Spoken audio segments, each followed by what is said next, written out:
Hello everyone, I hope you're all doing great today. I hope you enjoyed these stories and I hope your week's going well. Make sure you check out my Instagram at Joe the Insomniac and the podcast in the description. I have a quick message before the video starts. So for today I'd like to share this. I think for your mental health it's very important to do regular exercise. I know for myself it makes a massive difference.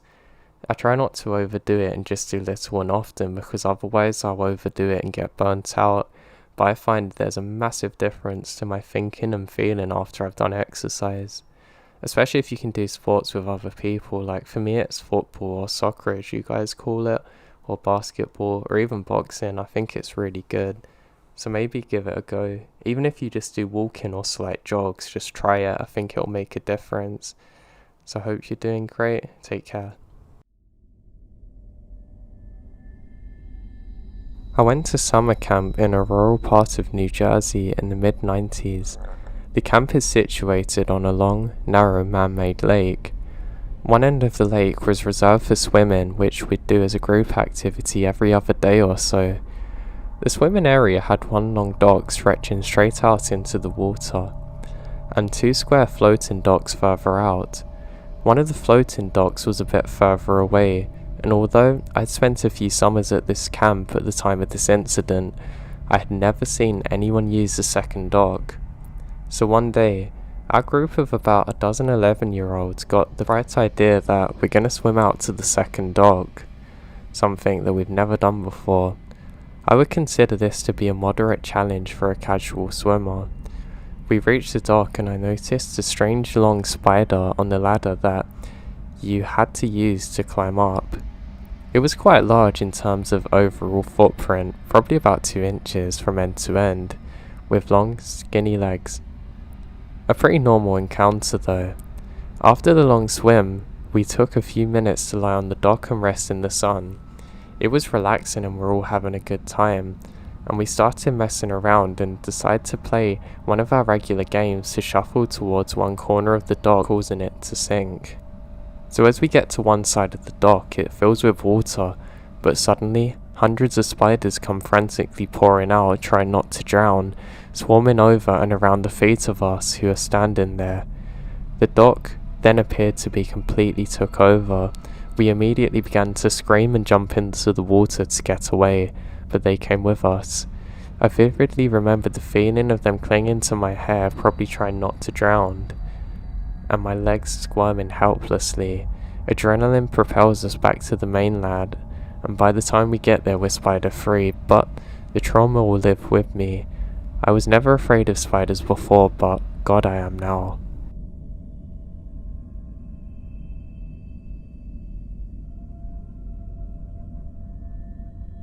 My dad is a logger, specifically one who operates a tree saw, which is basically a giant machine which is capable of cutting down massive trees and cutting them to specific lengths, which means he spends a lot of time alone in deep forests.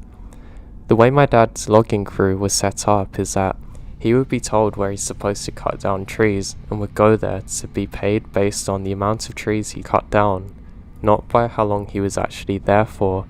So my dad would usually work for 16 or 20 hours constantly to get as much done as possible, and then the rest of the crew would come and clean up and ship them to the mill.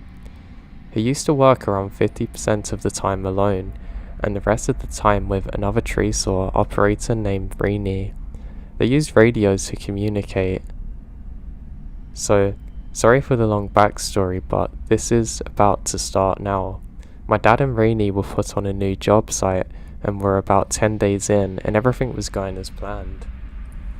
They were constantly hearing weird chitter chatter over the radio that was really poor quality, so no words could be heard, and whatever radio channel they switched to, it followed them. As they progressed through the job and went further up the mountains, the words on the radio slowly become more audible. Both of them agreed based on small parts of the conversation that something was wrong. They also started finding weird containers all over the place and signs that people put up there. People should have not been there, and this was a 2.5-hour drive up a mountain. They had to spend 3 weeks there clearing out the road so the trucks and equipment could make it up.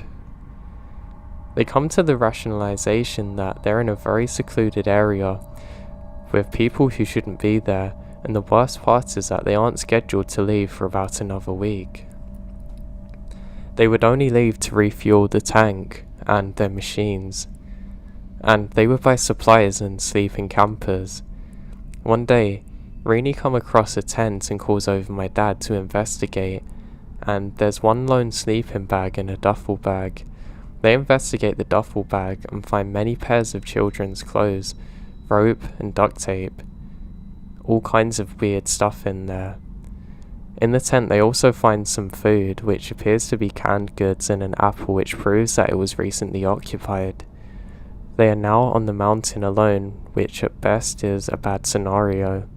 Rini instantly wants to get out of there, but my dad doesn't want to stop. He wants to finish the job, then leave. They decide that they will not talk over the radio, except for an emergency, so they can hear what's going on. They're now within close proximity of whoever's been talking over the radio, because they can hear the men talking about collecting water and wood for a fire. Nothing abnormal except for the fact that the guys don't belong there. At the end of the workday, my dad hears them on the radio talking about one of them collecting brush for a fire. My dad helps on the radio and attempts to communicate with one of them, asking, "Who are you, and what are you doing here?" After this, the conversation abruptly stops and they never pick up again. That night, Rainey wakes up my dad and whispers for him to get his gun as somebody's outside. My dad has told me that the first thing he hears when he wakes up is quiet shuffling of footsteps. My dad fumbles for his gun and finds it, but realizes he doesn't actually have it loaded and doesn't know where his rounds are, and Rainey has nothing to do with this, and all he can do is call the police for the absurd things that they were hearing. They hear a jiggle on the doorknob and it opens. The camper is far enough off the ground where you have to jump in, and there's no ladder. It just stays open, and neither my dad nor Rennie move. They hear scratching right outside the door, and after 4 minutes of scratching, my dad can't take it any longer and nods at Rennie. He gets up quietly and walks across towards the camper door, and the second he reaches it, he's met with intense pain across his right eye and left cheek. He has been cut and falls to the ground, hitting it hard. A man with a knife gets on top of him and is soon being kicked in the head, and there's another guy behind him. Rainey leaps out of the trailer and manages to get the man off my dad, and my dad gets up and realizes that the second man without the knife is now running away, and the man with the knife is scrambling away from Rainey and starts running for his accomplice.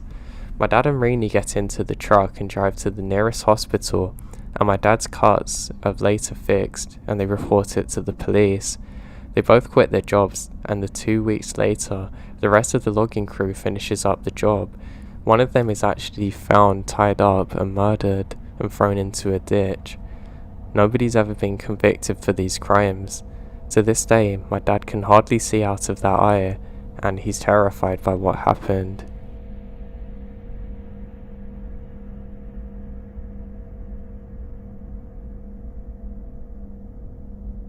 This story is from my gran. So we're about 8 or 9 the day my mum took Elle and I over to Heath. It was a hot and bright day in the middle of the summer holidays. We had been collecting natural materials to make a collage when my mum and I get home, and the rucksack was actually full of stray feathers, wild grasses, leaves, twigs, and things. So we're on our way home where Gran was making a cheese flan and salad for dinner. As we were all very hot and slightly tired, my mum had decided that we would wade through the river instead of going back over the hills the way that we had come. The thought of pushing my tiny wheelchair through the muddy bottom, weed-tangled river never seemed to faze my mum.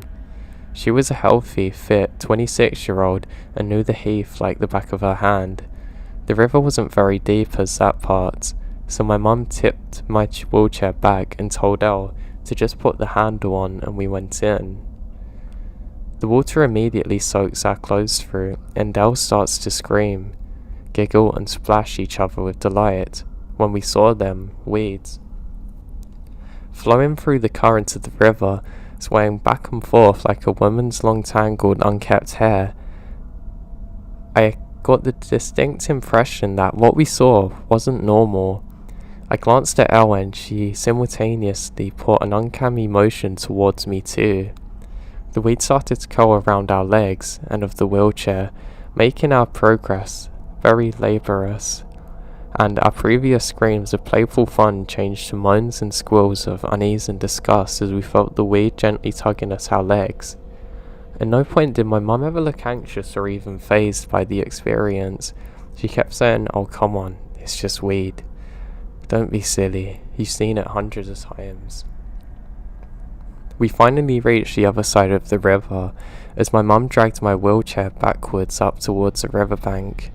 Elle climbed up it and sat beside me, and we both started silently staring at the river and the sea of green which felt like it was there forever. And we continued the rest of the way home. That night, after a hot bubble bath and cheese flan salad, in our flannel pyjamas and slippery socks around the fire we're drinking hot tea, we told Gran about our adventure, and Gran took one sip of tea and told us the story of Green Hair. She had been a real person, though her real name had been forgotten. Anyway, she lived in a village around 1912, before the area was built up and modernized, and development become what it is now. She was young and kind, with a pretty face and nice long blonde hair, the daughter of a gentleman farmer, and was deeply in love with a handsome young soldier. They were to get married, but before they could, the Great War broke out, and so he was called up to fight. He was killed by a hand grenade on the front when she found out she was widowed before she could even become a wife. She lost the will to live, and driven by grief and stricken insanity, went to the same river and waded in. The river was wild as the land at the time, and by the time her body was discovered, it was half eaten. Her long-coloured hair had become green and slimy with the algae. In fact, the pathologist who formed the post-mortem said that the body may have been found sooner, if not for the green weeds that appeared to have curled around her limbs and whatnot. From that point onwards, it is said that the river is haunted or cursed, or either way, an extremely bad place. People claimed to see the spirit of the young woman kneeling beside the riverbed weeping more commonly, and people often saw the body of the girl floating on top of the water with green hair. Elle and I asked Gran why she hadn't told us this before, and she smiled and said because it was a long time ago, before she was born. The area was developed and built up, and the river was tidied up and reconstructed. Along with it, the tragic tale of the green girl.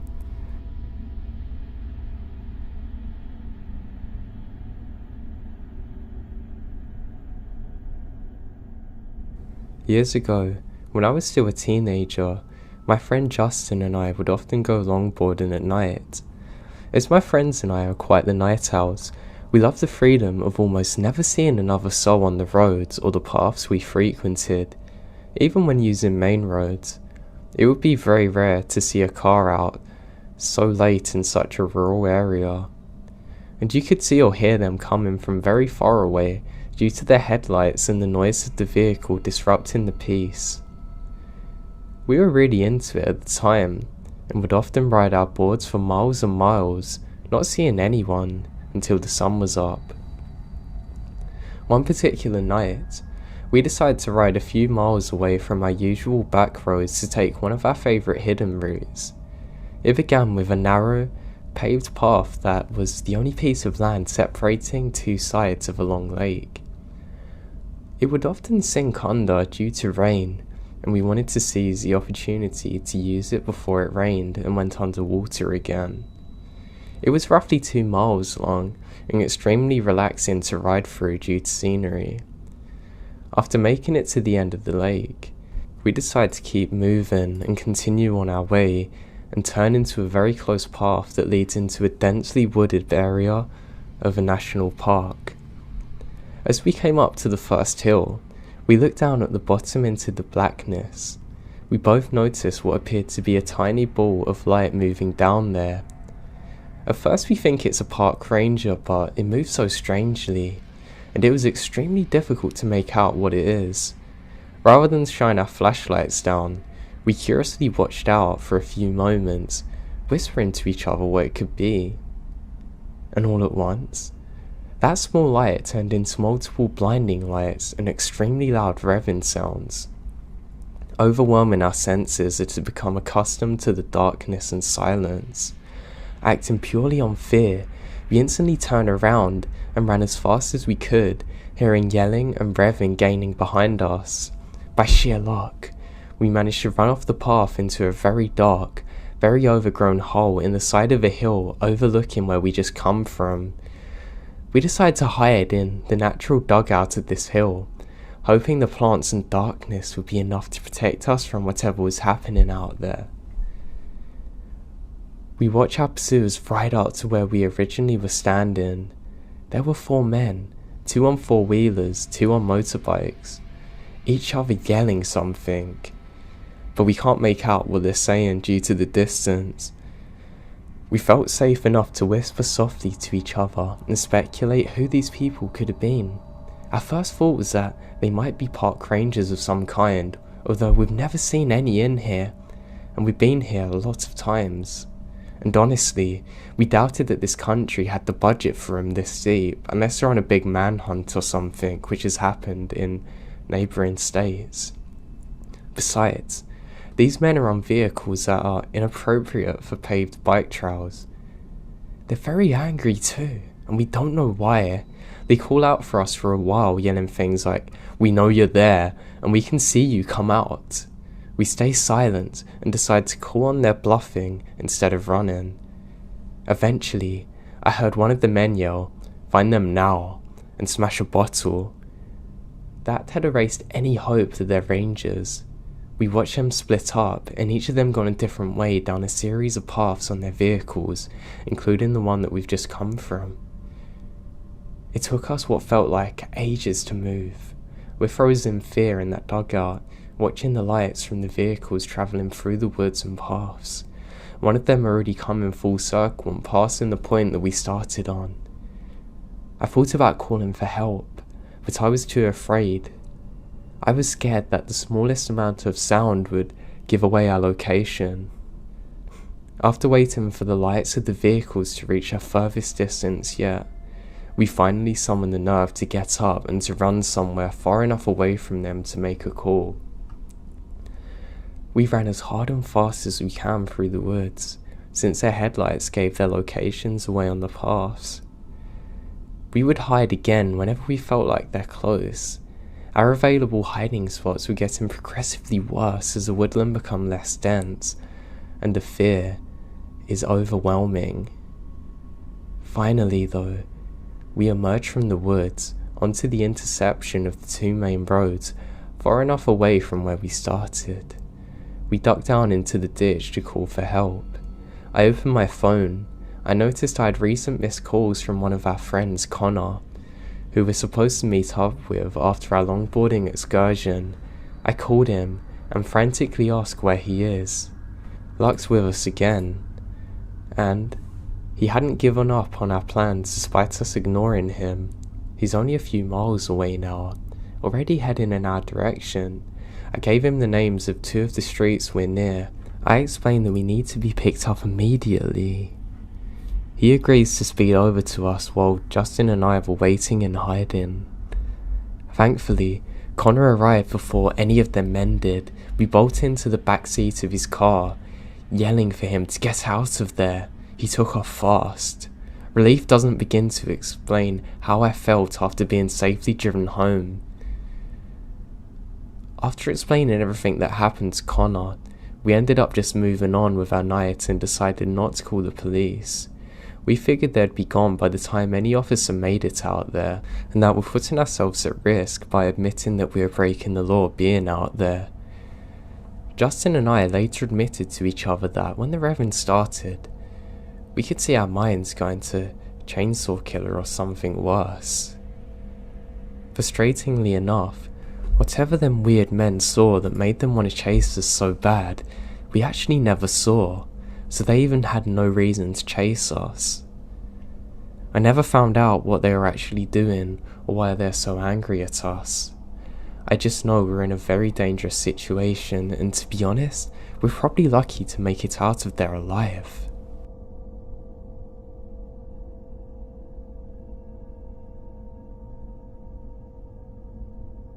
Me and my friend John loved to go for hikes in a national park that was a couple of hours drive away from where we lived. We'd often end up camping overnight. We'd always bring our camping gear in case we didn't make it back in time off the trail and it was dark. Now, we usually did this in summer evenings. Oftentimes we'd never encounter anyone else except for the odd park ranger. It was normally nice to see them, and we'd have a good laugh for a little bit. I always respected park rangers and embraced them when I saw them. Now, we set out on this one hike during one summer's evening 2 years ago. We're having a really good time. We're just talking about life. My friend's talking about not really liking his job much, and he's complaining about the hours and the work they have him do. He works in a hospital and really doesn't enjoy it, and I felt pretty bad for him. He's only starting and they're making him do all the dirty work pretty much. I wasn't too happy in my life either at the time. I had some big changes coming, and I was waiting on people, and I hate waiting. I really can't stand it. So we're talking about this for hours, and honestly, it's like a therapy session, and I really enjoy it.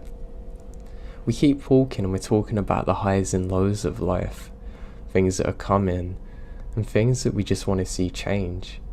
We're both saying it's surprising how that this time next year, we have no idea where we're going to be or what we're going to be doing. We're just putting the work in now. As we finish talking, we realise it's nightfall and there's already moonlight illuminating around us. I love moonlight, and we say, hey, how about we set up camp? John agrees.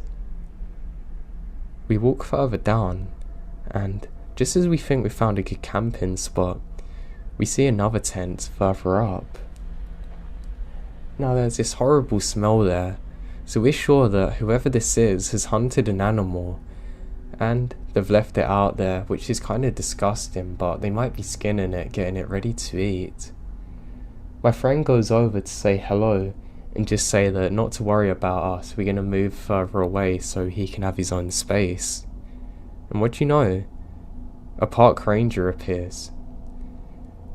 You can see his hat from a mile away. As we go over there, we realise that there's something not quite right about this ranger. We can't really tell what. He doesn't have a normal uniform on. Well, he has a hat at least, but he has a big coat on. It's not cold enough for a coat. He says very few words when he speaks to us. He just says, yeah, I'm just setting up camp. We're out looking for someone, and that we should leave.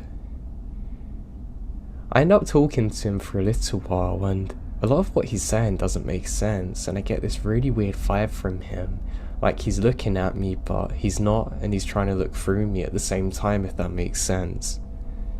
He says, are we armed? And we say, yeah, we've both got hunting rifles, but we got a permit. He asks to see it, and my buddy shows him his. He says, that's okay, you haven't got to get yours out to me. And then John says that we need to get moving and should probably set up camp. He says fine, and the second he turns around, my buddy John grabs me hard by the arm and starts walking really fast, guiding me. Now I'm confused because, well, we're out in the middle of nowhere in a national park. There's going to be lots of places we can go and set up our camp. But there was something different about the way he grabbed me. It felt really urgent. I can't describe it. I don't need to know any more about the situation, and I should start to lightly jog with him.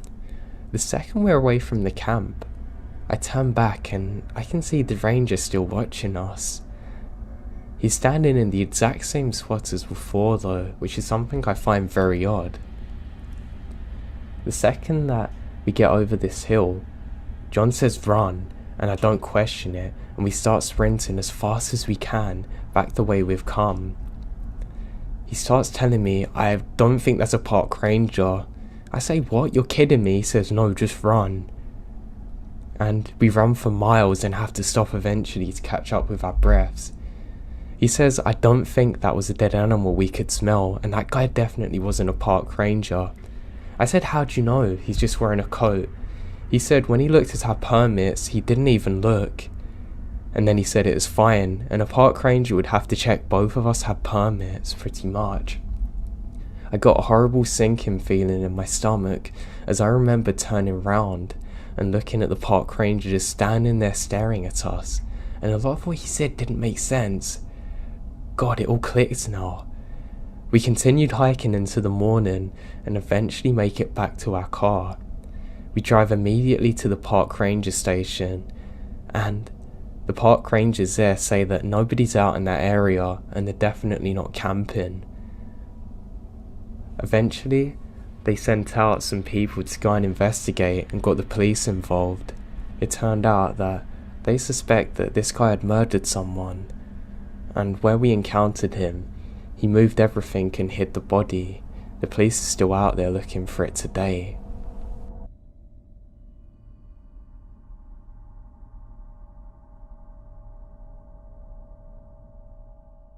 So my first story is actually my friend's story.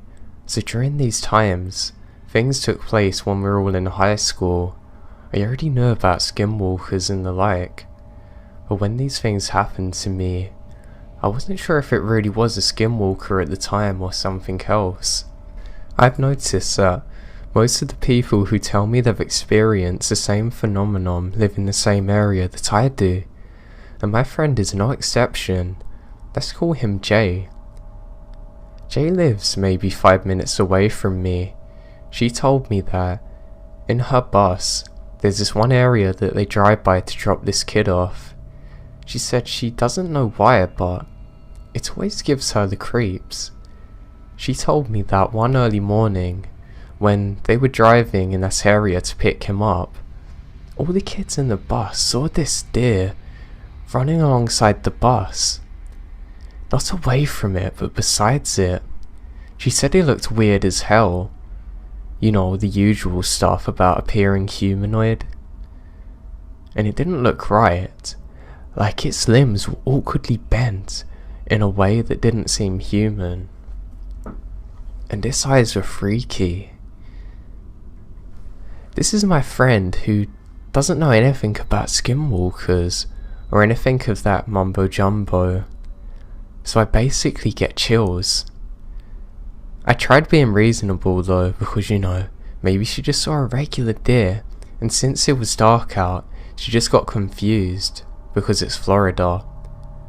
We're not supposed to get that kind of thing down here. However, Jay swore up and down that it was not a normal deer. She said they all saw it and the bus driver slowed down to get a better look because everyone was weirded out by it, and it was basically something they've never seen before. After a while it ran off to disappear. Jay could have made this up, but like I said, why would she, and she's never seen anything like it. So anyway, I get freaked out because here I am knowing about this frickin' skinwalker, and my friend is literally clueless, thinking it's just a regular weird animal and she's just had a weird experience. Oh god. I ask her, do you even know what skinwalkers are? She just looked at me and said, what's that? I googled it and showed her the deceptions of skinwalkers, and she said, that's what I saw, but it had the head of a deer. She kept on saying it didn't look human or like an animal. After a while too, the kid from that bus stop didn't come back. Although that doesn't necessarily have anything to do with this, I just thought it was weird. So we were freaking out together, because what she said reminded me about what I heard at night, about it not being animal or human. See, a couple of years back, before she told me the story, I found myself one night sitting in my backyard like really early, maybe 3 in the morning or so, because I was thinking about things due to personal reasons. Now I'm kinda just chilling and enjoying the silence when all of a sudden I hear this really freaky echoing scream from far away. The only way I can describe it as though that a woman and a cat were trapped together inside of a bag, screaming like they're getting murdered. I know mountain lions, foxes and owls are a thing, and they make the weirdest calls, but I looked up that stuff and it's just not the same. Like, usually you wouldn't be able to tell if it's an animal, right? It's just common sense, like my friend said. But that don't sound like animal or human. It sounded really unnatural and weird. Now, me being me, I was really upset at first. Now, the thing was really far away, and I actually thought that they might even be killing someone in the streets at 3 AM. That thing travelled so fast though. It sounded freaky as hell, and it was getting closer as it got to the more weird and unnatural sound. It only took me a couple of seconds to realise that this isn't a woman and this ain't a cat. Because while this was going down, I was going through it in my head like, what the hell is that thing? The first thing went from sounding like a good couple of miles away to being in my goddamn neighbourhood in 5 seconds. It was so weird because 1 second it sounded far away and the next it's on my street. I had a heart attack. The second I stood up, the scream just stopped, just like it started. And I'm really thinking at this point that it must be in front of my house. I walk as calmly as possible back inside, locking the doors. And the scream was back again, far away. I also heard some scraping and tapping sounds on my windows, but it happens at the same time now. I'd say 2 to 4 o'clock in the morning, and seen some black figures that aren't really affected by light outside of my house. To add detail to those things so you can get a feel for it, basically what happened is that I was doing a project for class, and since I procrastinate like I'm a pro up until 2 AM, I go to wash my hands from all the graphite, and the water's running while I hear a scraping sound against one of the bedroom doors that leads to my backyard. Now, most of the door is made up of these glass panes, the kind that make everything appear distorted and like blobby ash lumps. But then I see something pointy, dark against the window, almost looking ghost-like. I turn off the water and wait a bit, and it comes back and scrapes against the window again. I'm not trying to freak out, but my hands are shaking. It's stupid, but I actually whisper, "What are you doing?" while my voice trembled, and it stopped. I stop, and I don't hear anything except for what sounded like somebody walking by the window to the house every now and then. It continued that way for some nights too. Off and on, I would be hearing footsteps by my window, and even a tap on the window. Sometimes I ignored them, and other times I look out to see who's there, but I never see anyone. Another night I'd been outside in my backyard again, after having a rough day. It was maybe 3 or so AM in the morning. I'm sitting outside on the trampoline relaxing. I suddenly notice it's quiet, like kind of an uneasy silence that feels like a vacuum. I get this feeling of dread like I'm being watched, and I snap my head to the left and catch a glimpse of a humanoid dark figure under the side of my fence immediately. I'm a little freaked out because I notice that this thing is pure black. The streetlight hits it, but didn't do anything at all. It almost looked cartoony, if that makes any sense, because it's like the laws of physics don't apply to this thing. See, the reason I'm ranting about this is that I told both my friends my own story in psychology class at the same time. A lot of kids there live around my area. I mean like 5 to 15 max away. And they all start screaming. And the entire class went crazy when I finished because apparently they've all experienced the exact same thing as me. One girl told me about also hearing the tapping on her window at night. Another one told me about a really dark figure that seemed to follow her at night time, also screaming from the woods. Pretty much everyone's heard the screaming. It sounded the same, but that's the thing. In completely different time frames. That's the weird part because everyone's voice sounds different. So how could she describe the same thing I did? You know, like, if people were really killing each other out there, none of us thought it was an animal either. We all agreed from that point our town is pretty haunted, but I don't know. I mean, if there's any animal that sounded like that, I want to know, because that didn't sound like anything I've ever heard before. I want to be enlightened, I want it to be something normal, but I just don't think it can be. The only person I heard of who's seen anything remotely specific is my friend's best friend from art school who went on the bus, and apparently, like, it's really bad to talk about skinwalkers, and even worse, if you see them, it's like bad mojo. These things are said to be able to travel very quickly, so thinking about that made it seem like we experienced a skinwalker. Okay, so I had this saved in my notes for a while, but today I just asked my co-worker, who was also my friend in high school who lives nearby. He got all spooked and said that he's heard and seen the same things, but he's very spiritual and often has visions. He told me that he believes they're doing dark magic in the woods because of a dream he had about some hooded up group sacrificing a woman and a cat. Which is freaky because it also turns out that behind our local dog park there's a patch of woods with dodgy stuff going down there. I was shown this by an acquaintance during my freshman year who lives a couple of streets away.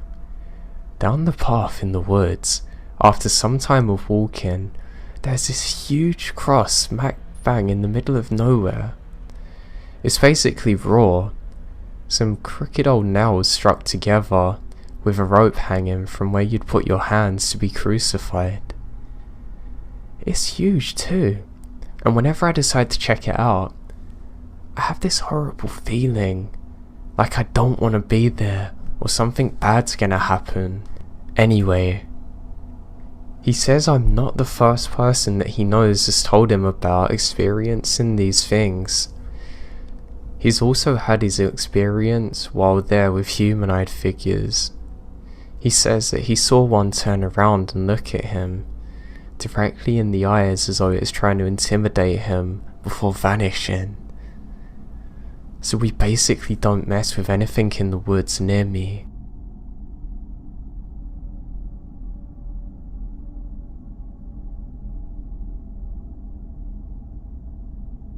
My father died about 5 years ago, unexpectedly from a heart attack. To say it was hard on my mother would be an understatement.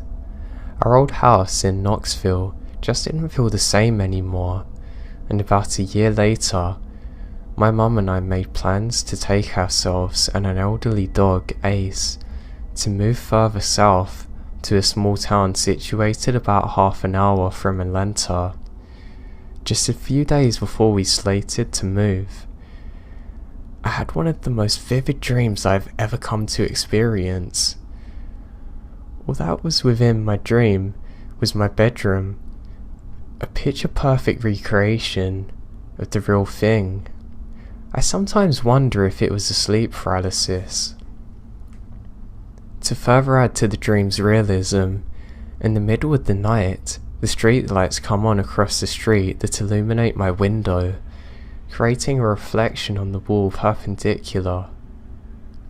In my dream, as I lay there, staring at the exact reflection on the wall, I saw an orb of smoke fade in from the shadows. Goosebumps chill across my skin as I lay there panicked, afraid to move a muscle. Suddenly it stopped moving and steadily hung in the light's reflection as though staring at me. Without a warning, it spoke to me in my dad's voice. "I'm sending something to watch you." Despite hearing my father's voice from the orb, I'm terrified, and I don't know why. "What?" I whisper. The orb remains silent, leaving an eerily dead silence in the voice. "Damn, black." I woke up almost instantaneously. I'm gasping for breath now. The nightmare had chilled me to my core. I didn't know exactly what to make of it, especially the final words. I chalked it up to my dad wishing well on us maybe, but I couldn't shake the feeling. With the next couple of weeks, my mum and I moved out of Knoxville and headed down to South Georgia. She had managed to find a quaint little house for us. It had only 1 or 2 neighbours down there, and it's down the middle of a long gravel road in the middle of the woods. Nice for us. Probably the best reliever of all my stresses came with the move, however, was our neighbour's cat. She was a petite, older black cat that gravitated towards me almost instantly, and I treated her as though she's my own. I left out a can of food once or twice a week for her. Even if I didn't call out for her, when she saw me outside, she'd run up to me, helping ease my tensions. Less than a month into our new house, I suddenly awoken to a faint coughing that sounded like it is coming from downstairs. The important thing to know about our dog is that he has a collapsed trachea. He needs medicine to calm the condition down. So I'm used to walking up in the middle of the night to get his medicine. I proceed downstairs from my bedroom to give him his cough medicine, but I couldn't find him anywhere through the house. He wasn't in his bed sleeping, and he wasn't in the kitchen. I mean, literally nowhere to be found. I didn't check my mum's room, however, as I didn't want to wake her up. Besides, I wouldn't have heard the coughing if he had been in there anyway, so I just let it be. That's when I heard the coughing again, but it was coming from further away. It's outside now. I look over to the side door patio leading to the woodlands, and realised I'd forgotten to shut it. There it stood, slightly ajar. He got out. I immediately ran outside with a flashlight and started calling out for my dog. "Ace! Ace!" I shouted out into the neighbouring woods. I heard another cough and shined my light in its direction. That time, it had echoed from down the gravel road. I swear, a path had never looked so terrifyingly desolate before in my life. I stared down that long gravel road that led us to our new home, but in that moment, I thought my dog was lost, and chalk it up to the new house jitters. I go, "Ace, come on," pressing on. But then I heard it, the cough I'd been following, almost right beside me, but this time, it didn't stay a dry cough like it had been before. Instead, it slowly descended into a low growl. I shined my light towards the sound. there stood a bright red fox in the middle of the path. For a moment, I figure it's the fox that I'd mistaken for my dog. The whole time, as I was processing what I was seeing, it stared directly at me, its eyes glowing. However, our stare was broke when it tilted its head to the right, looking down, and there was our neighbour's little black cat staring beside me. However, it had completely changed its persona, no longer happy, affectionate, not the cat I knew. Instead, it arched its back upright, every fibre of her hair standing uneasily, uttering the lowest growl I've ever heard from a feline. In that moment, I figured she's just scared of the fox, so I knelt down beside her in a bid to coax her away and avoid fox hunting her. But no matter how many times I tried to coax her out of fight mode, she wouldn't. That's when I looked towards the direction of the fox once more, but there wasn't a fox anymore. Instead, in the exact same spot of the gravel road, was a walking, rotten corpse of a coyote roadkill, slowly moving towards me. It took a step back. I'm absolutely mortified of what I'm seeing. Its jaws hanging loose, eyes are blood-stained, wobbling now. I rub my eyes in disbelief, hoping I'm imagining it. But it was there, and it was real. And despite what was in front of us, the black cat just kept on growling at me. Suddenly, it stopped. The creature had ceased its walk towards me. For a moment, it just stood there, glancing back and forth between myself and this little black cat that was trying to defend me, I now realise. That's when I mistakenly heard this beast mutter two words almost. Damn black. In a flash, the creature ran straight into the woods. I shined my flashlight in its direction, but it's completely vanished. Even the brush it came from looked untouched. That's when the cat standing behind me calmed herself down. Almost as though nothing happened, she rubbed herself against my leg, returning to normal, now in a very loving state and manner. Despite technically not being mine, I scoop her up and run back inside the house and upstairs with the little black cat snuggled up in my arms. I decide to poke my head into my mum's room. Lying on the floor, sound asleep, is Ace, who had been here the whole time. I quietly close her door before bolting upstairs, making sure the little cat slept with me that night. From the research I've done, I am almost certain that I was a victim of a skinwalker.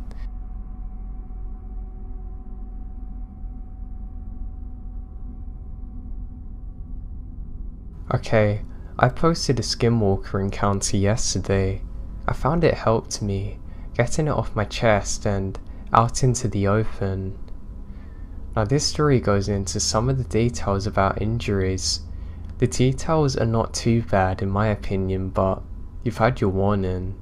Now for some background, I was 16, around 2016 when this happened. I live in Massachusetts, which is where this happened. The day starts normally. I went to school, had a test in vet tech, and I took the bus home. Both my parents were at work like normal, but after 3 hours when my mum should have been home, I got worried. Around 5 PM, I got a phone call from my dad who told me that my mum's in a car accident and they're both in the hospital and they're gonna be there for a while. It got very late, almost 10, and my parents weren't home, so I decided to put my younger brothers to bed. I stayed up waiting for my parents to get home. I spent my time reading and writing an essay for school until around 1 in the morning. I got a call from my dad who said that he wasn't coming home. He was staying in a motel that was closer to the hospital. I just got off the phone and finished that part of the essay that I was on. I gathered my stuff and walked through the kitchen, heading towards the stairs that leads upstairs when a terrifying loud moaning screeches through my ears. The moaning came from outside. I mean, it's super loud, but would stop occasionally. Like whatever it was had a voice crack, almost sounding pained. I turned on the outside light to see an ugly sight. Sitting in the yard just feet from my house is a coyote, horribly injured. Its head's caved in, its paws bleeding. This was evident by the pool of blood. It appeared that it had a long, deep gash all down its back. I reached in my pocket going for my phone, only to realise I left it on the table I'd been working on. Oh God. I turned and rushed back to the table. I was planning on calling a local vet clinic that I knew was open 24/7. When I reached the table, the moaning got much louder and more pained. Then it stopped. I grabbed my phone and ran back to the window. At first I was confused as hell. The coyote's gone, replaced by a common tabby cat. It was odd. The cat was sitting in exactly the same place that the coyote was sitting in. Weird. After the initial shock, I noticed that the tabby cat had the exact same injuries. Same part of the head caved in, same bleeding and gashes. Now I couldn't pinpoint the difference for a good few minutes, but then I realised that on the right shoulder blade it is exactly the same. I dropped my phone. As soon as my phone hit the floor, the cat starts meowing loudly. I'm now stuck here terrified as it meows at me. It's not even blinking. After a good 10 minutes, I slowly pick up my phone off the floor. I straighten back up and look out the window, and the cat's gone. It had only gone for a few seconds, and in that short time, it vanished. Some unknowing feeling come over me. I don't know what it was. Worry for the animal? Curiosity? Maybe. Hell, it might have been something that the animal made me feel. I have no clue. Now outside, I first walked to the blood puddle and looked for a trail of blood, and I found it. I started to follow the trail and found that it ended as soon as it got past the gates. To make sure that I just couldn't see it in the dark, I pulled out my phone and illuminated the ground. I looked for 5 minutes and don't find anything. Like the cat and trail had vanished. I called the veterinary clinic and they sent out a car. They look around for things, but they can't find anything. At the time I didn't think anything of this, but thereafter I realised there's no trail of blood leading to my house. I have no idea what this thing was. None of my searches have come up with anything. I'm honestly completely dumbfounded as to what this creature was. I only hope it wasn't a skinwalker attacking these.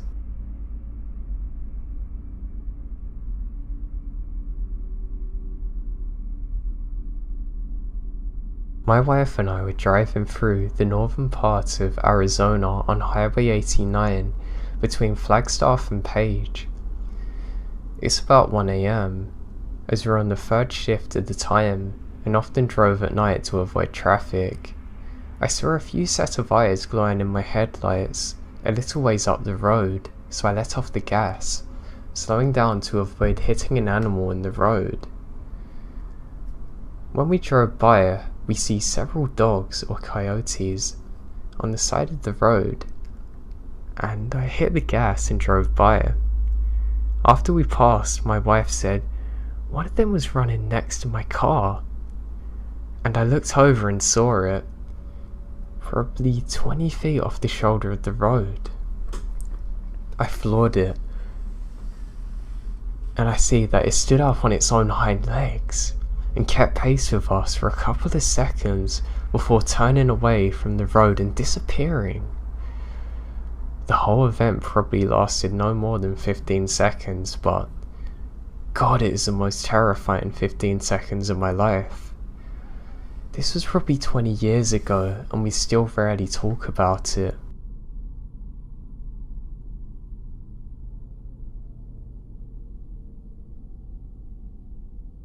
We live in a rural community on the Navajo reservation. My aunt and her two brothers were home alone while my grandparents had left for the evening to attend a chapter house meeting.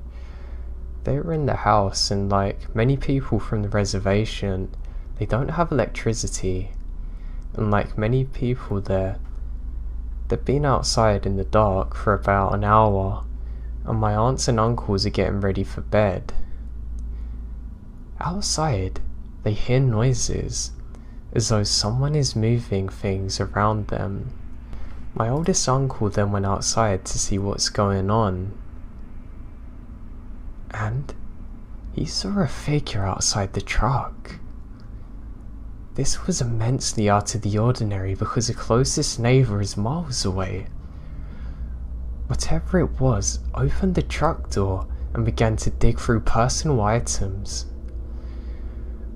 My uncles and aunts were frightened by the sight and knew they must take action.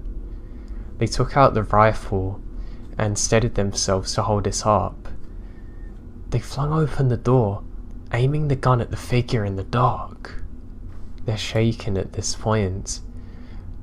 The figure then turned and starts towards them.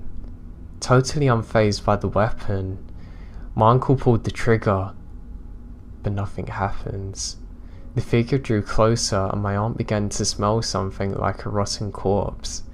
It's so strong she began to gag. My uncle continued to pull the trigger, no luck. The figure came closer and closer, but now, off in the distance, headlights are approaching. My grandparents are returning. The figure looks towards the lights and starts to move away and tucked itself behind a tree near the home. My oldest uncle ran towards the truck with the gun. My grandfather got out of the car and my uncle pointed to the tree. That thing was poking out its head to observe what they're doing. My grandfather ran into the house and over to the stove, grabbing a handful of ashes and rubbing it over the gun, and placed an ash-covered bullet to the chamber. He walked out onto the porch and fired towards a tree. Whatever that thing was did not expect the gun to go off. The gunshot echoed, and the figure began running. My grandpa chased my aunt inside and my uncles and grandfather went after it. There weren't many roads or paths, so as my grandfather and uncles chased after the figure, the truck was bouncing and the headlights were not fixed on one particular spot. My uncle swears that whenever the headlights would hit, the figure he saw a woman. Not only that, whatever it was running on its fours like a bear. My grandfather must stop now as they're nearing a ditch with a 30-feet drop. He got out and began to yell in Navajo. My uncle says that he was yelling about a local woman. He yelled that he wasn't scared and he knew it was her to leave the family alone. After a few days, there was the news that the woman that my grandfather was yelling about had passed. I've always been told that if you know who the skinwalker is, say their name and it will kill them.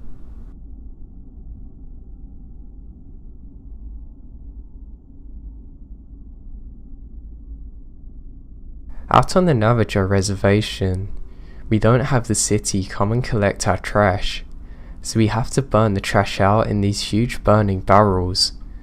Not very eco-friendly, I know, but it's what we have to do. Now if you don't light the trash properly, the fire will go out and the trash will sit in the barrel. This is important because we are told to dispose of personal hygiene items If you removed all your hair from your brush, make sure the trash burned. If it was that time, you had to make sure everything was burned. They tell us things because skinwalkers have been known to dig through trash in order to find out things they can use against us. They use the things that were briefly connected to bring misfortune onto others. Some of my family members take part in the sport of rodeo, so to practice, they have a dummy rope and throw it at things and try to bring them in. My two male cousins were enjoying themselves outside, taking turns swinging the rope at the fake calf. The elders are always adamant that we shouldn't stay out past sundown, where that it's pitch black for miles. But my cousins aren't superstitious and are under streetlight. My cousins are joking and laughing, having a great time. That changes when the oldest cousin looks over to a burn barrel. A dark figure is bent over, rummaging through the garbage that's failed to burn. My cousins devise a plan that they're gonna grab weapons and chase it. They move strategically so that they are able to flank the figure. They run full speed at it and begin yelling and swinging. My cousin states that they kept this up for the most part until the figure ran under the streetlight. But that's when my cousins see that what they thought was actually a person is actually a goat. Why would they think it is a person? The goat was running on its hind legs. Fear runs through their bodies as the figure runs off into the darkness. Now feeling nervous and not entirely accepting what they've just seen, they began roping the dummy again. There's an awkward silence amongst the boys who just saw something unnatural, but talking about it now would just make it seem real. The boys roped in silence until one of them looked over to a tree. There's a head peeking out at them. If they didn't pay attention to it, whatever it was would poke its head out from the tree to stare. When they would look in the direction of the tree, it would move quickly out of sight. This was the final straw. My cousins ran back into the house. They told their parents and my uncle come out. It was still there, poking its head from behind a tree. My uncle loaded up his gun and starts walking towards the tree line. He aimed it and pulled the trigger. Gun jammed. Whatever it was began to run so fast it appeared to be a blur. When it left, my uncle came in and gave the boys a thorough lecture about staying out late. One of my cousins then told my uncle that whatever it was had been digging through the trash barrel. They went to investigate the creature that's hauled a lot of things out of the barrel, which was odd. There were tracks all around the area. They followed the tracks, but they suddenly vanish, dead in the middle of nowhere, with no possible way they could have went.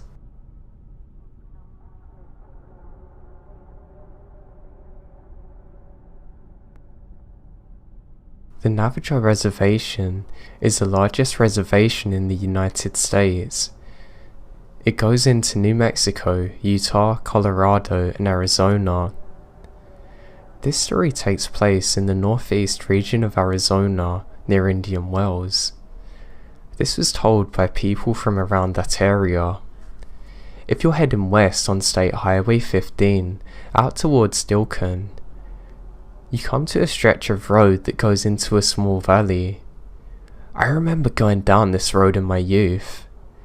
If you ever looked at the horizon, it would seem as if the road kept going. Then suddenly your car would be pulled down by gravity as though being followed by the road. It would always give me butterflies when we would get to the drop. When I heard about this story, it made my stomach feel different. A man was driving home one night and it's very late.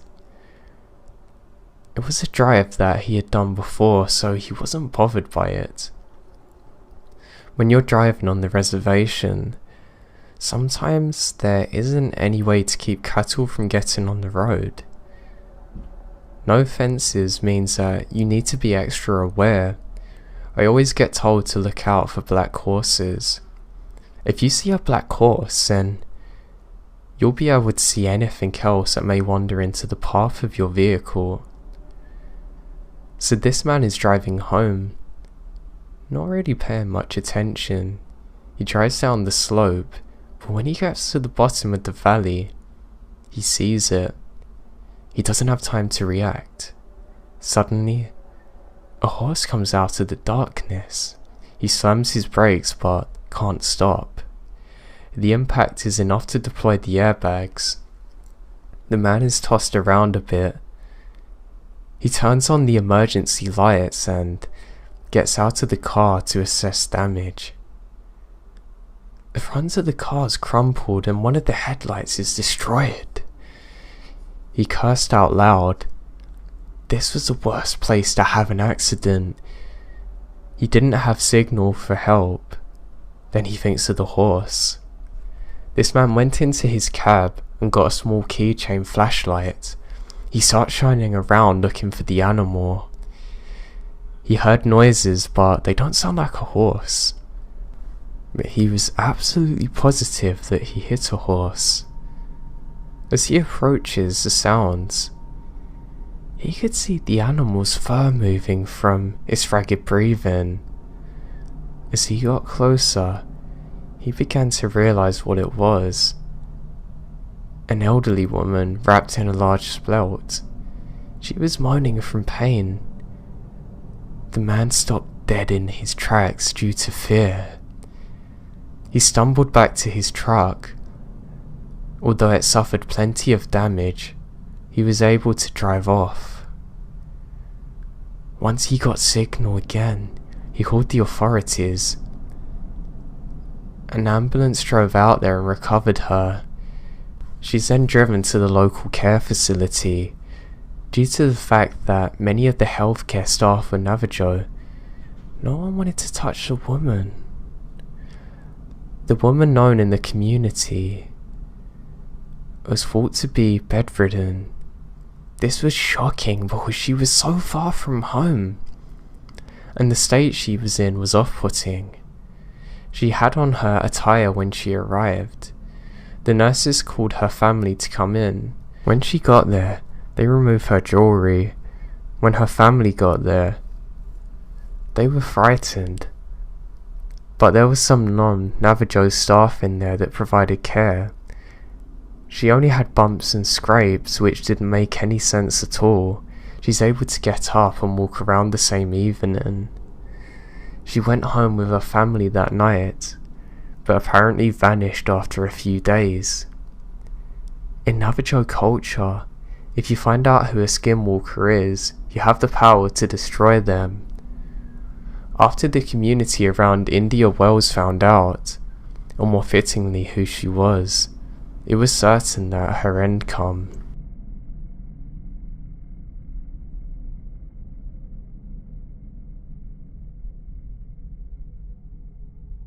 I had pet rabbits as a kid. They lived outside in a cage, a really big cage inside like a bigger shed, so they had a pretty good life. But I went out with my older sister to feed them. At the time we were about 5 or 7.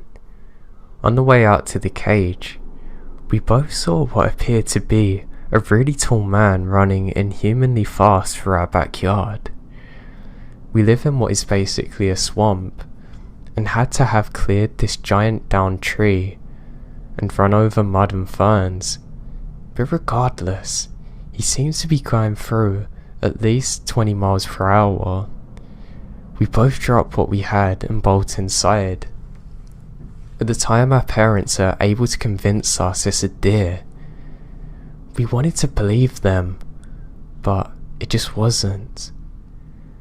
I convinced myself for over a decade that that's what we saw. Fast forward to a few years ago, I was at a park near my house with my friend late at night. I pulled into the dirt road drive in my Outback and parked facing the old practice fence. Now we go to the field that was too foggy to see across, except for a split second. We can see what appeared to be a very tall man running across the field. We drove as fast as that Subaru could take us out that park. Now a couple of years ago, I was at the same park under similar circumstances. This time, it was clear but very windy. Now from across the field and into a field, we heard a crash and a scream. Not a crash then a scream, but simultaneous. It was the most shrill, terrifying, god-awful screech I've ever heard. More human than a fisher cat, but far louder and more sinister. Again, we noped it out of there as quick as possible.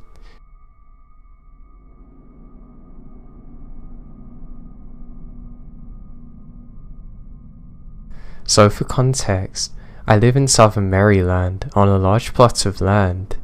We have 3 large farm dogs, 2 of whom are German Shepherds. They're very used to the various animals that pursue our property, and very rarely get spooked or upset.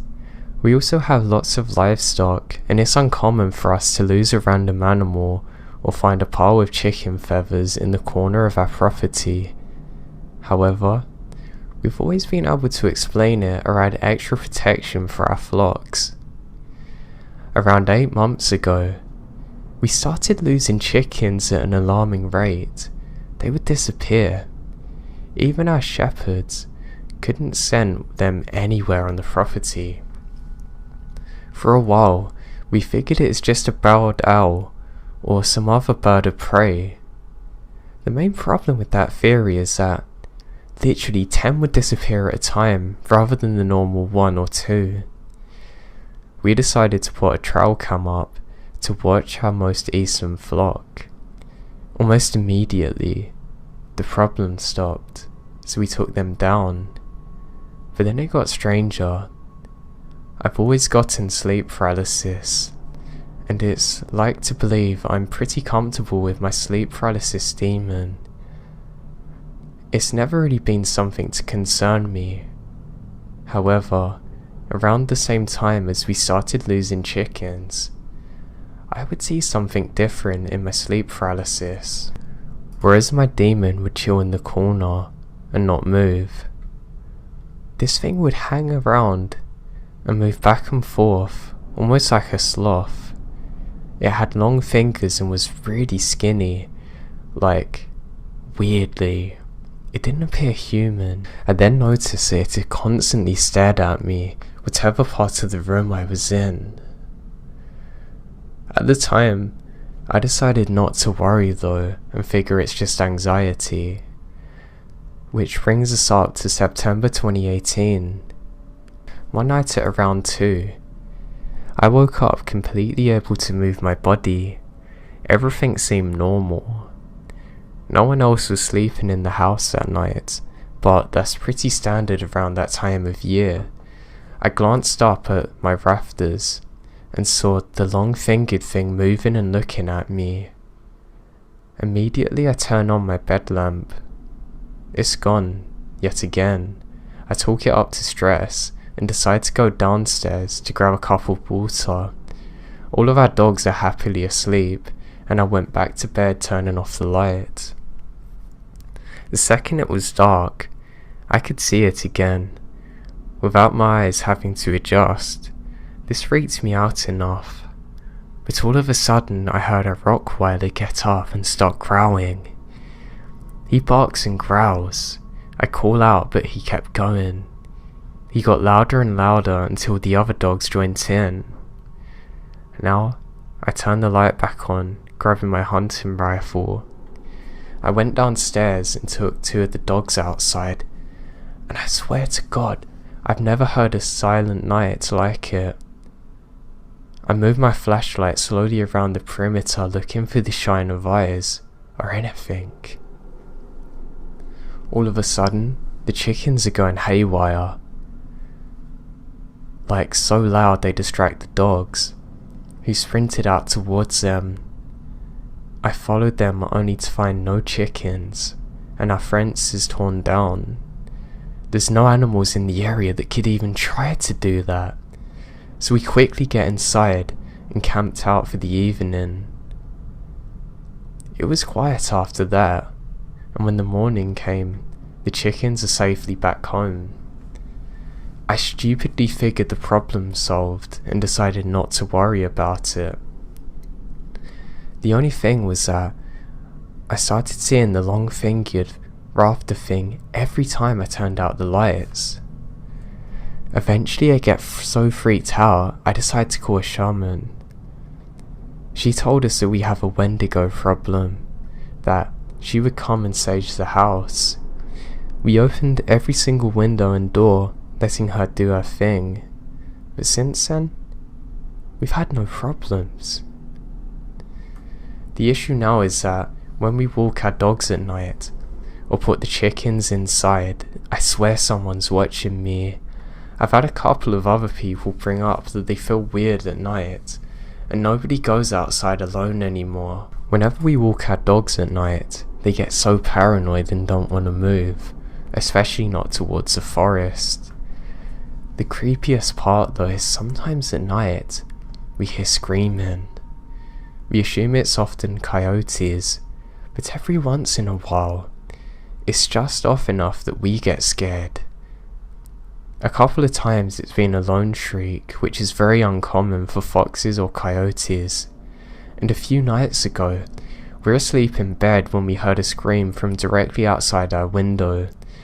My partner says that he's worried that someone was hurt, so he opened our window and yells, "Is anyone out there?" And we hear a lot of shuffling, like somebody scrambling off. It sounded heavier than a bird of prey, but way lighter than a person. Our dog stopped barking, and within a minute, we hear another scream a good mile away.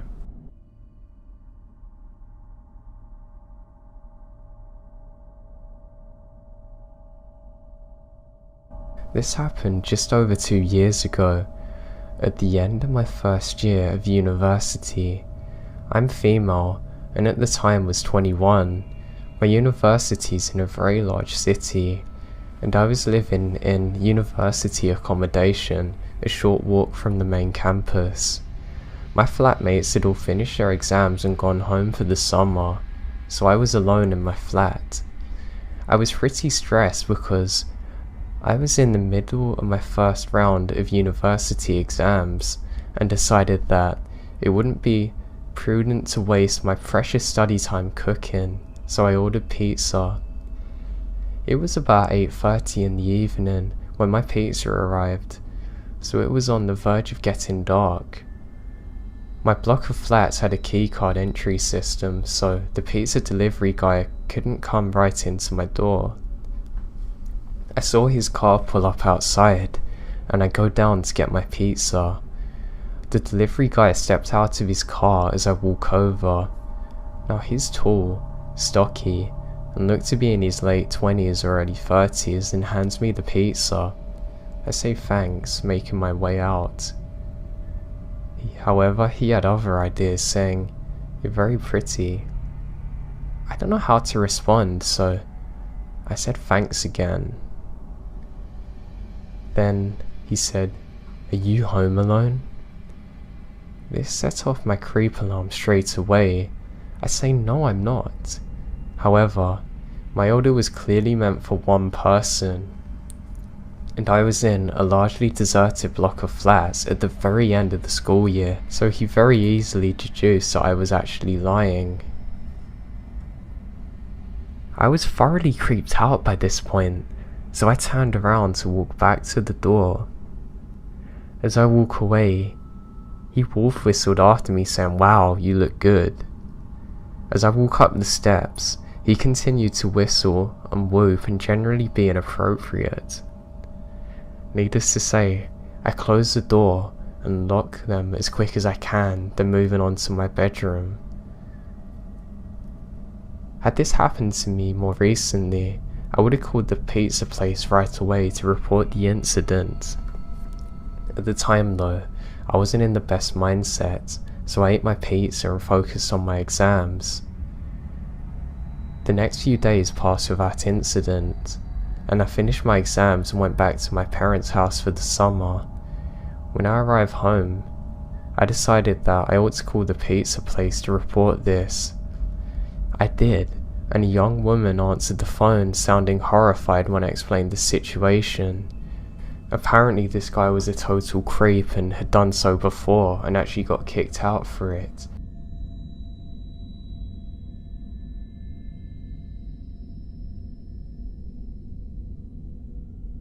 To set the scene, I live on the outskirts of a town at the end of a terraced house, and there are lots of houses in my area, in front and beyond. I was home alone. My boyfriend was over his friends. At this time, we didn't really lock the front door. If one of us was in the house, now I do. Nothing really happened when we lived there. We had 3 decent sized dogs that were pretty savage when they had to be, and we were a bit naive. And to be fair, I had recently moved in here with my boyfriend, and before I lived in a small village. So I was sat there in my pyjamas, watching TV with all the dogs next to me when the door knocks.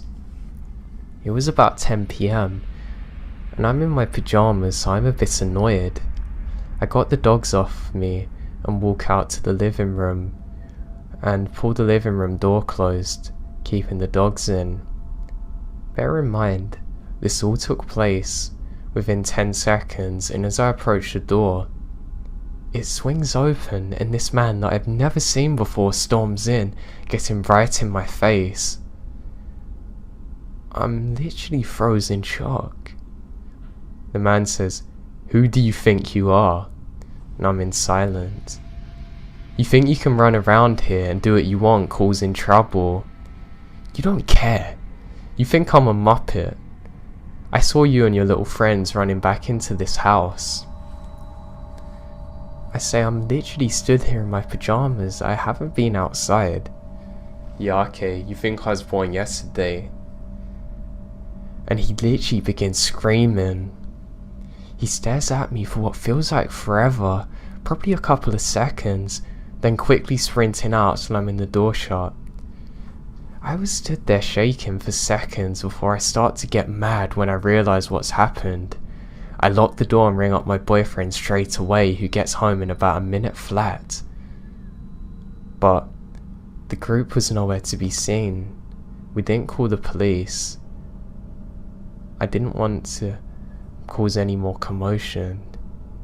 Now it's been 7 years since that happened, and I've not bumped into this person since, or the others with him outside.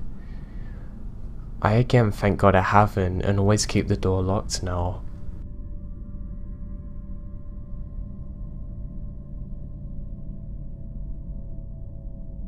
This took place when I was 12. I live in a suburban neighbourhood. Our house is beside railway tracks, so because of this, teenagers will walk along the tracks at night and climb over the railings into backyards. Most of the time they're only playing around or exploring, so there's no trouble with them. But sometimes there's more malicious people coming off the tracks. I was home alone when this took place. It's about 1:20, and it was very dark outside. I was watching TV in my room. I heard my house phone ring, but I let it go to voicemail because I wasn't bothered to answer it. 2 minutes later, the phone rang again. This time, I went to go answer it, just in case it was urgent, as it was 1 AM. When I picked up the phone and said hello, I had no answer. I say hello again, so I hung up. I think, it's probably just a stupid scam call. When I was back settled in my room and watching TV, I heard a rattling sound from outside. I hear it again, so I look out my window thinking it was probably just teenagers trying to jump over the fence. Except, there wasn't a group of teenagers. It was just a guy trying to get over the fence, torch in mouth. I knew this was shady, but I don't know what to do. I didn't call the police, I just watched him. The man finally gets over the fence. I couldn't see his face, but he was pointing his flashlight at various things in my yard. Everything valuable, such as bikes. They were keeping away in a locked shed, so I knew he would just get bored and walk away. But he didn't. He hung around in the garden for a couple of minutes and then went towards the kitchen door. From my bedroom, I could hear the handle of the back door being messed with. My heart sunk as I remembered that I left my phone in the kitchen, and that's the only way I can call the police. I then heard him bang his fist on the door loudly, but it stops just as suddenly as it starts. I look out my window and hear him scream, and watch him jump back over the fence, turning off the flashlight, disappearing into the abyss of darkness. I'm not quite sure what happened that day, but from that point on, I brought my phone with me everywhere I've went.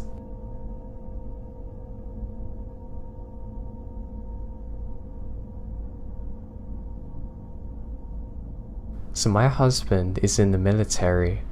We have generally lived on bases every station we've been to because the surrounding towns can be very crime-ridden and sketchy, with my husband mostly on overtime security.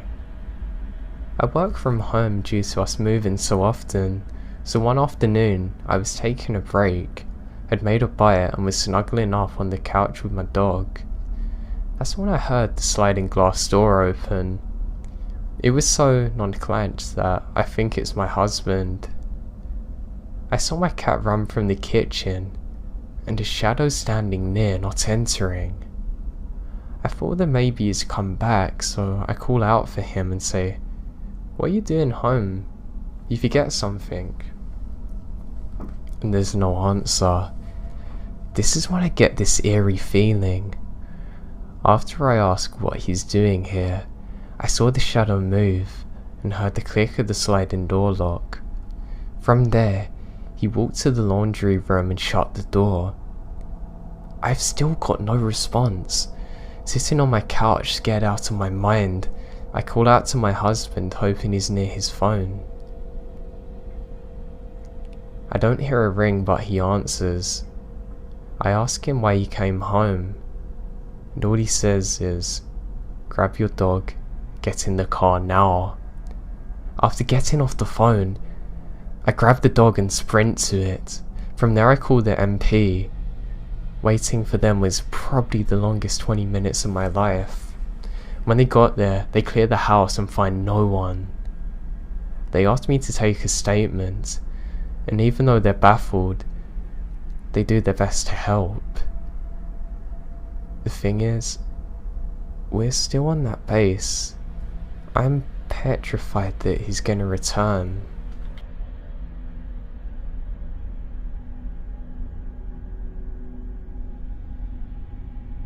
This happened in the early thousands, and I was around 12 years old. My dad had passed away about 2 years before leaving my mum, sister and myself. To help me cope with my father's passing, my mum took me to the animal shelter to pick out a dog, since a large dog was something I always wanted. In one of the cages was a small shepherd/husky huddled in the corner that I fell in love with. When the incident happened, he was about 190 pounds and my best friend. Now when the incident occurred, my mum worked on nights and my older sister was taking advantage that my mum wasn't home and would constantly leave me alone. I didn't mind though, because then she couldn't boss me around, since when she was home she would try to be mum, telling me what to do and when to go to bed. We lived in a small middle class suburban area with a low crime rate. It was so low that I wasn't scared to be home alone. I was sitting in the living room playing video games and got up, heading to the kitchen to grab a drink. In the kitchen, I had a clear view through the back door and could see the garage open. Thinking that I just left it open after putting my bike away, I head out to the door to close it. My dog is sleeping in the basement since he liked to lay on the cool floor during the summers. I step out to the door and make it about 5 feet from it when I notice a darkness crouching shadow moving in the garage. I froze, trying to get my eyes to adjust to the darkness. It finally hit me when I saw the figure stand up and turn towards me. I was terrified and felt like I had been glued to the spot. I knew that this person could see me since the back porch lights on. At that moment, the figure starts running towards me. I was too scared to move and let out a yelp, then a scream. But that was all it took for my dog to hear, and the next thing I knew, he was behind me snarling and growling. I could make out it was a man, but no features when he now froze seeing this 90-pound beast behind me. He turned and ran, straight towards the back fence. My dog is in close pursuit. The guy made it to the fence, and since it was only 4 feet, he hopped over before the dog got him. After he got away, my dog came running back to me, and we went inside where I barricaded the doors. I don't know why I didn't call the cops and never told my mum or sister what happened.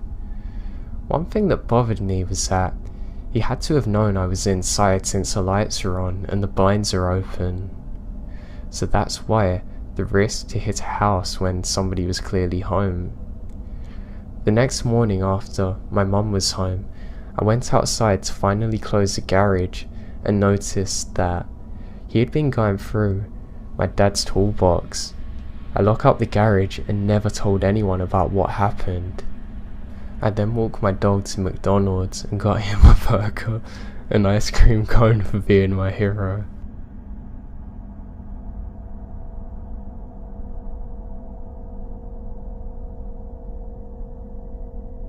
Okay, so this just happened last night, and it's just kept me awake all night and I can't stop thinking about it, so please let me share it.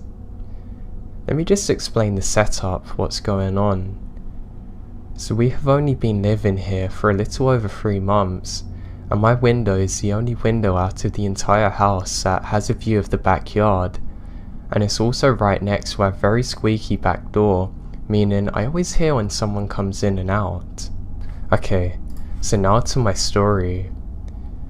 So my family went out to run errands last night, leaving me home alone trying to catch up on my classes, because you know how college life is. Well, it was all going well for the first hour, until I hear the back gate open and shut. At first I think, oh, they must be back, thinking my family's there, but then I thought again that it probably isn't them. I remember we have a front door, and there's no reason for them to come through the back, so I sit still as long as I possibly can and listen. I start to hear the sound of crunching leaves as though someone's stepping on them, but I can also hear that they're now trying to move slowly. At this point, they're right under my window. I know this because we have a couch located right underneath it, and I hear someone actually sit on it and let out a quick grunt, which also let me know that it's a man who's doing this. I'm feeling extremely paranoid now. At this point, I'm completely freaking out, not even being able to move at all because there's literally someone sitting under my window, and I sit there motionless for like 2 minutes until I start to hear it. Tap, tap, tap. He's tapping on the window. They start out like light little taps. With each set of taps he adds more weight. I feel my eyes growing wider and wider, and immediately I feel like I'm gonna pass out, and still I can't move. It's like I'm paralyzed with fear. It still keeps on going, tap tap tap, until finally I manage to snap out of it. Quickly grabbing some shorts and a tank top, I grabbed my keys and ran out of the front door into a 30-degree weather night, which, in my defense, was definitely not the smartest thing to do, as who knows if he was alone, or if he had more people waiting out the front to catch me. I don't know, I didn't care though. I hopped into my car and drove off, parked at Walmart nearby, and sit there in shock, not even believing what's happened. I then finally reached for my phone, and see my hands are shaking really bad, but I managed to call my parents. As soon as I hear my dad's voice, I burst out crying. I wasn't even able to tell him what had happened. I just could not calm down. Even 5 minutes later, I was still crying, but eventually managed to tell them what happened when they arrived. I was terrified to go back, and even waited in the car until my dad came back from the yard after inspecting it and said whoever was there is gone. We also debated about calling the police, but I honestly didn't think anything could have been done out of it since I didn't even have a face to give a report to. I'm still terrified that they're gonna come back, and I don't feel safe whenever I'm left in the house all alone. I've been trying to distract myself all day, but now I'm just too shaken up to even enjoy my day. I just hope I can forget about the whole incident.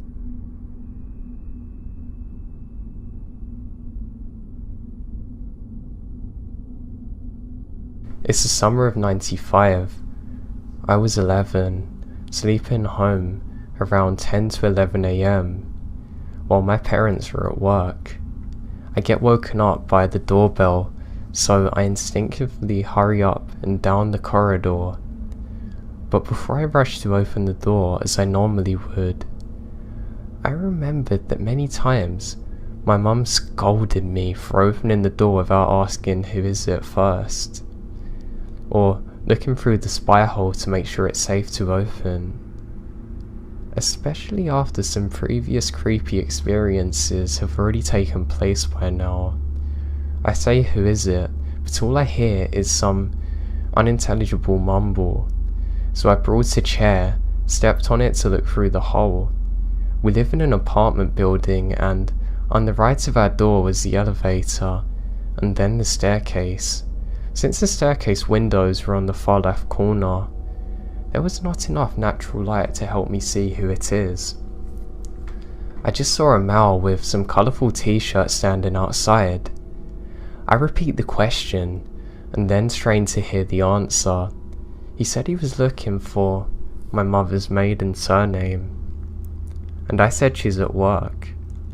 To give you some context, both of my parents are doctors. I don't know if that sounds weird for people in the US or the rest of the Western world, but in Eastern Europe, in the 19s, it wasn't uncommon for grateful patients to sometimes stop by wanting to give thanks by bringing fresh fruit or vegetables, etc. So the man said he was bringing something for my mum, except in the murky light, I could see his hands were empty. I asked where it is, and he said, "The package? That's at the stairs." At this point, I'm starting to get this uneasy feeling that something's not right. So I decide to be cautious and lie to him, saying that I don't have keys. I said my parents are at work and they've told me not to open the door to strangers, so when they come back, they'll help him. He started to get agitated and said he can't wait that long, and then says that he is actually bringing meat, so it's gonna get spoiled. I start to hesitate because I'm thinking, what if he's telling the truth? Do I get in trouble? But then I look through the spy hole again and see his hair. This means that his ears pressed against the door listening in. That spooks me and I say, "I'm sorry, I can't help you, please go away and come back later when I'm not alone." He once again says that he does not have time to go back and forth, so offers to leave and says he'll leave with the package at the stairs. So when he's gone, I'm not afraid to open the door and get it. Now this terrifies me, but I remain quiet and intently observe him as he goes down the stairs and makes noises of climbing down. And then I freeze, because in the silence that ensued, I was just about to really open the door and check when I saw part of the frickin' t-shirt sleeve above the corner of the stairs. He's hiding there, probably thinking that I know he's gone. What was he gonna do? Pounce on me, break in, or worse? I get so scared that I just froze, and I kept on watching, standing on the chair behind the door. And finally, after what felt like hours, I hear him actually descending the stairs. I didn't open the door. I called my mum's hospital, but I can't get through.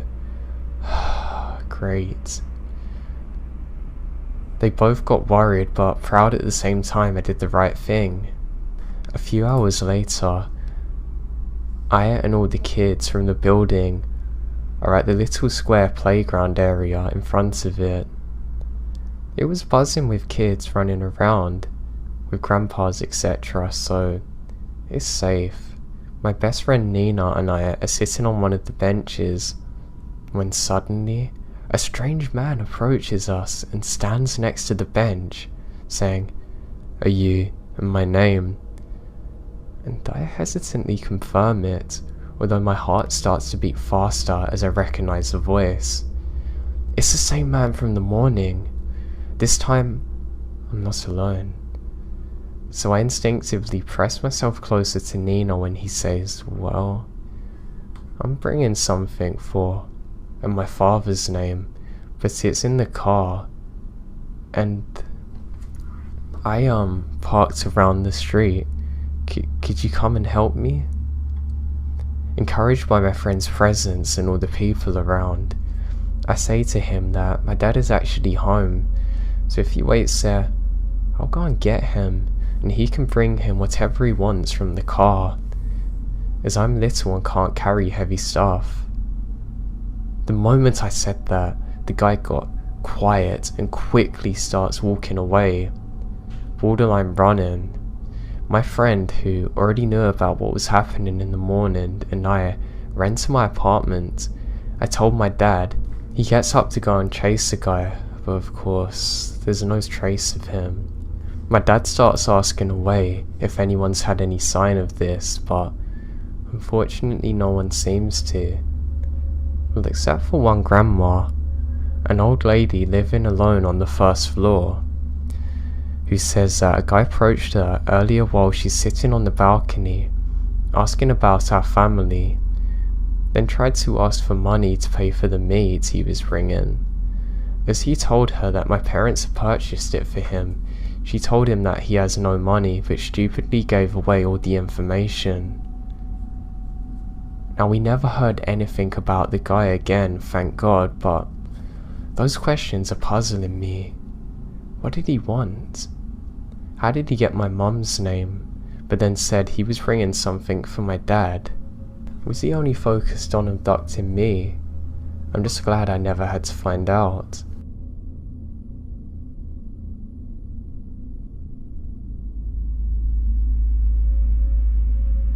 Okay, I haven't really thought about this in a long time. I think I tried to downplay what could have happened because it's easier than accepting the scary reality. So with that out of the way, here's my experience. I was about 13, so it was a good 5 years ago or so. I was at my friend's house, where I don't think I was supposed to be, and we're hanging out. My friend is 2 years younger than me, but we grew up together. So for the most part, everything's normal, until there's a knock on the next door. Now, we're pretty sure that it can't be anyone normal. Now, we're at her home alone, and we're definitely not expecting anyone. Now, I'm a pretty fearless person for the most part, who has no regard for her own safety, but a strong regard for the safety of others. I walked to the door and peered through the curtains. Past the door, there's a man in his late 30s who was standing with a clipboard. His car wasn't in the driveway, but on the street by the house, I think. No, scratch that. I know he saw me because he began to speak. I'm here to fix your cable. My friend on the stairs has had people come down to do things before, but her parents always told her that it's gonna happen in advance. Her face looks confused and utterly terrified. She's not the bravest, but I did have a bad gut feeling. So by now I think, okay, don't open the door and he's gonna leave. A rational idea, right? Well, at this point, the man kept knocking. The knocking turns to banging. He must have been kicking the door too, because the sound was so loud and violent that I thought the frickin' door was gonna break. She lived on such a busy street, so I'm incredibly unsure how none of her neighbours knew that she is home alone at that time or heard the commotion. Of course, we panic, but I knew I had to take control of the situation. My friend's in no state to move, let alone take the lead. I was 13 though, so I was horrified out of my mind. Eventually, I snuck around to the kitchen grabbing a knife. I checked the back door and went to my friend who was sat on the stairs. The stairs are between each door, but have walls that go down each side so out of sight. When I got back to the stairs, the knocking stopped. My heartbeat seemed to have stopped too, because it sounded like the world become empty. The front doorknob began to turn as he tries to open the door, which is followed by more silence. After maybe 15 seconds, I heard something that I was definitely not happy to hear. I know you're in there. Now you see. Now if I was an adult, there's no way the man would have said something like that, right? His tone was that of a crazy man, and it left me feeling as though every bone in my body suddenly turned to jelly. Either way, we sat very still. A couple of minutes passed and we thought we were in the clear. That's when I heard the gentle pulling, followed by loud banging on the backyard glass doors. At this point, I grabbed my friend and bring her upstairs. I grab the phone and we go to her mum's room. Getting into the closet, I call the police, feeling physically ill, and talk to the lady on the line. She questions us, and my friend has started crying. I answer her questions and she tells me that someone's coming. We have to wait on the line. I felt like puking but kept incredibly calm to ensure that my friend doesn't fall into a panic attack. She's known to get worked up easily, and I couldn't keep her calm. Eventually the banging stops, and I begin to breathe again. Can you still hear him? I say no. She tells me that I should check to see if he's still there, but says be quiet and careful. I slowly climb down the stairs and peek at the back door. No one's out there. I walk to the front and step into the room with a window and basically crawl to it. When I peek my head over, I see the man sitting on the stairs outside on his phone. I mean, this just sends me into a frenzy, so I respond in panic that he is. She tells me to go back and hide. The police are close. Eventually, after a long time, there's banging on the door again. This time it ends quickly. A nice lady officer calls to us from outside saying we can come out. We go downstairs and see a male officer talking to him while the woman confronts us. Apparently, the man works for a cable company and was informed to go back if no one was home and let himself in. I think anyone can see the flaw in his alibi, but he had a clipboard that had God knows what on it. The police check and let him out. The woman told us she believes us and not him, that he's actually weird and got away by the grace of God. I hate to think about what could have happened if the man got let in. I'm unsure if this even comes off as horrifying as it felt, but maybe the visual image of the man smiling at the back door that's burned into my memory is why it's frightening to think about still. Either way, I'm just so glad that we managed to get out of there safely.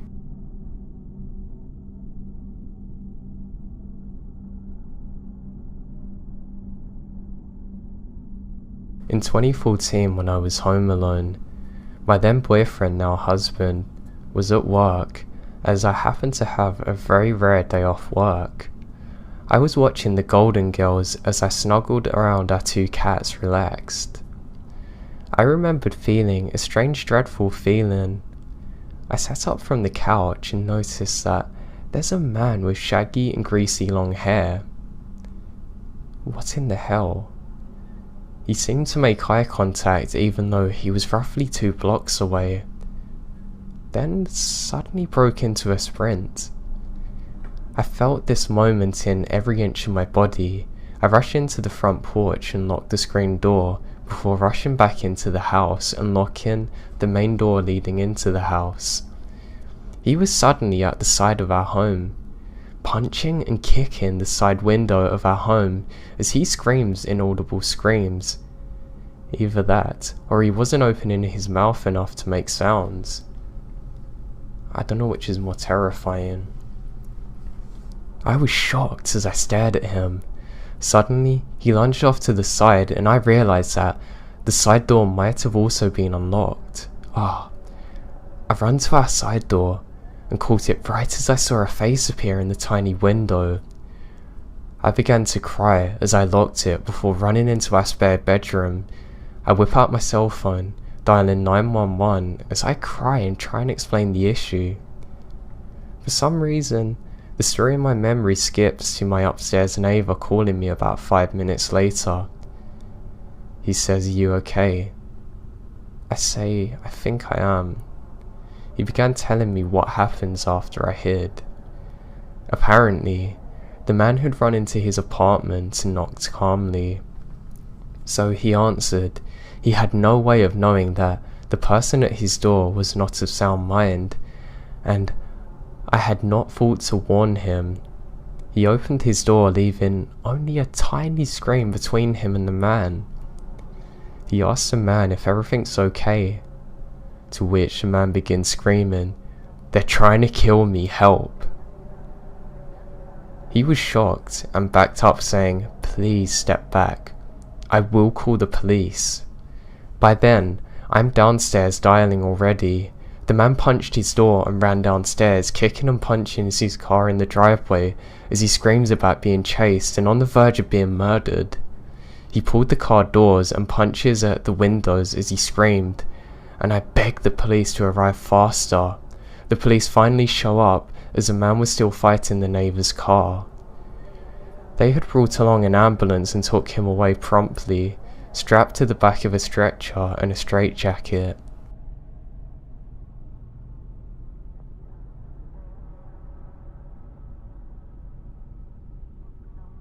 This happened to me last Tuesday, and I can't stop thinking about it. I'll start this story by saying that I'm a 30-year-old female who lives with my fiance and our 2 dogs. I have 2 huskies. My huskies are not guard dogs, but they can be good when they need to be. So anyway, it's 8 PM, dark out, and I'm home alone. My fiance had a hockey game. I'm in the bathroom with the door closed and the blow dryer going, so I can't really hear anything around me. That is, until I hear one of the dogs howl. I stop and listen, thinking that the dogs are fighting again. Then I hear the faintest knock and the dogs start going crazy, barking, howling, and jumping into the bay window. I think they're actually going to break it. I'm thinking, why are the dogs going crazy like that? Is it a skunk or something? And I look out my bedroom window, as it was the closest view I had to the front door. Lo and behold, there's two men standing there in black hoodies. They start knocking louder, and this time my 2-year-old husky jumps from the bay window to the front door and starts growling, ramming his body into the door. I'm watching this from my bedroom as the dogs jump into the door. One of the men jumps back, startled, looks at the other guy and walks away. I called my fiance to get home ASAP. I watched them walk away down the road. They weren't selling anything. I was so creeped out. I still am. Thank goodness for my crazy dogs. Scary men at the door? Let's never meet again, please.